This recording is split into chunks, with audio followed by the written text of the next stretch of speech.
Hello friends, এসো আজ তোমাদের সাথে golden fry prawn recipe share করে দেখাই।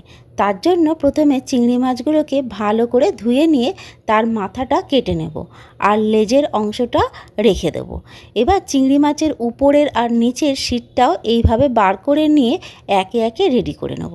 এবার চিংড়ি মাছগুলোতে নুন, আদা রসুনের পেস্ট, হলুদ গুঁড়ো, গোলমরিচ গুঁড়ো ও লেবুর রস দিয়ে ভালো করে মাখিয়ে নিতে হবে।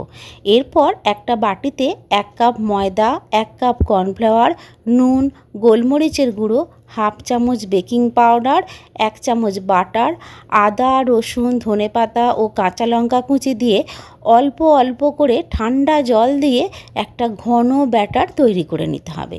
এবার কড়াইতে তেল গরম করে চিংড়ি মাছগুলো প্রথমে শুকনো ময়দায় কোট করে ওই ময়দার ব্যাটারে ডুবিয়ে তেলের মধ্যে দিয়ে ভালো করে উল্টে পাল্টে গোল্ডেন করে ভেজে নিতে হবে। আর এইভাবে সবকটি মাছ ভেজে নিলেই রেডি আমাদের মুচমুচে গোল্ডেন ফ্রাই প্রন। এই রেসিপিটা কেমন লাগলো অবশ্যই কমেন্ট করে জানাবেন। এরপর দেখা হবে আবার একটা নতুন রেসিপি নিয়ে।